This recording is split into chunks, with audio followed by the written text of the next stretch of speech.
Assalamualaikum warahmatullahi wabarakatuh. Nama saya Nurul Adil Hafizah binti Cik Hashim dari unit Bahasa Melayu 6. Hari ini saya akan menerangkan serba sedikit berkaitan tanggungjawab manusia sebagai khalifah Allah di muka bumi.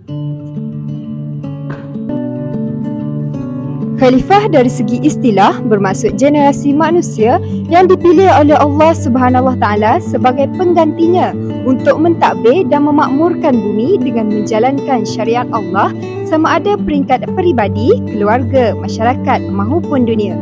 Firman Allah dalam surah An-Nur ayat 55 yang bermaksud Allah telah berjanji kepada orang-orang yang beriman dan beramal soleh bahawa ia akan memberikan khalifah bagi menggantikan penguasa-penguasa yang ada kepada mereka di muka bumi sebagaimana ia telah memberikan khalifah itu kepada orang-orang sebelum mereka. Antara tanggungjawab manusia sebagai khalifah Allah ialah menyembah Allah yang Maha Esa tanpa melakukan pensyirikan terhadapnya. Selain itu, khalifah perlulah mematuhi segala suruhan dan meninggalkan segala larangan Allah. Selain itu, khalifah juga hendaklah mengamalkan nilai murni dalam kalangan masyarakat dengan mengamalkan amar makruf dan nahi munkar. Imam Al-Ghazali menyatakan bahawa khalifah wajib menjamin kesejahteraan rakyat, menolak kezaliman dan memastikan semua rakyat mendapat hak mereka.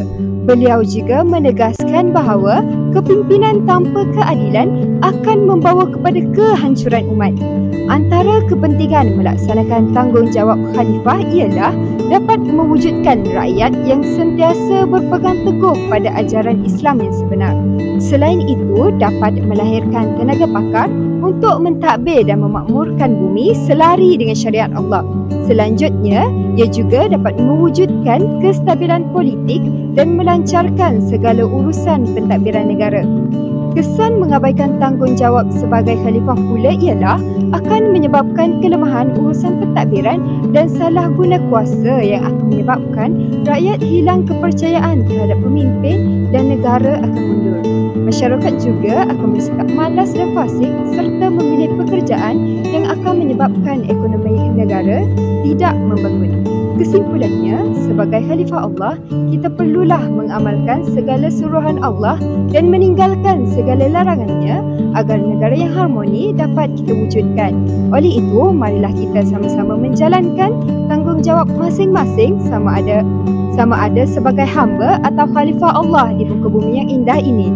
Sekian, wabillahi taufiq wal hidayah. Wassalamualaikum warahmatullahi wabarakatuh.